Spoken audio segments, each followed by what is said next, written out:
بسم اللہ الرحمن الرحیم۔ رسول اللہ صلی اللہ علیہ وآلہ وسلم نے ارشاد فرمایا، اللہ تعالیٰ اپنے بندے کو بیماری دے کر آزماتا ہے حتیٰ کہ اس کے ذریعے اس کے ہر گناہ مٹا دیتا ہے۔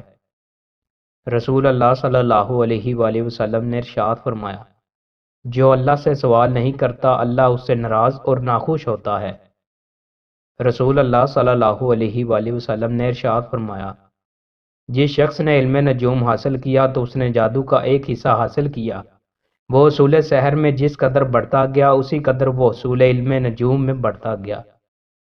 رسول اللہ صلی اللہ علیہ وآلہ وسلم نے ارشاد فرمایا، اللہ جس کے ساتھ بلائی کا ارادہ فرماتا ہے تو اسے دین کے متعلق سمجھ بوجھ عطا فرما دیتا ہے۔ میں تو صرف علم تقسیم کرنے والا ہوں جبکہ فہم اللہ عطا کرتا ہے۔ رسول اللہ صلی اللہ علیہ وآلہ وسلم نے ارشاد فرمایا، تمام مومن فرد واحد کی طرح ہیں، اگر اس کی آنکھ دکھتی ہے تو اس کا سارا جسم دکھتا ہے، اور اگر اس کا سر تکلیف میں مبتلا ہوتا ہے تو بھی اس کا سارا جسم تکلیف محسوس کرتا ہے۔ رسول اللہ صلی اللہ علیہ وآلہ وسلم نے ارشاد فرمایا، جب تم میں سے کوئی سائے میں ہو پھر وہ سایہ اس سے بلند ہو جائے اور اس شخص کا کچھ حصہ دھوپ میں ہو جائے اور کچھ حصہ سائے میں، تو وہ وہاں سے اٹھ جائے۔ رسول اللہ صلی اللہ علیہ وآلہ وسلم نے ارشاد فرمایا، جانتے ہو چغلی کیا ہے؟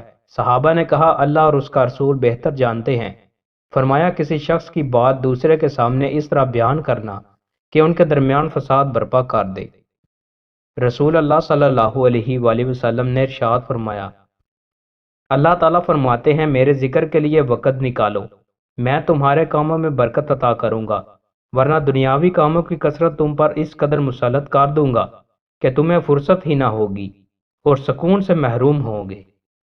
رسول اللہ صلی اللہ علیہ وآلہ وسلم نے ارشاد فرمایا، جب اللہ تعالیٰ تم میں سے کسی کو مال عطا کرے تو اسے چاہیے کہ وہ پہلے اپنی ذات اور اپنے گھر والوں پر خرچ کرے۔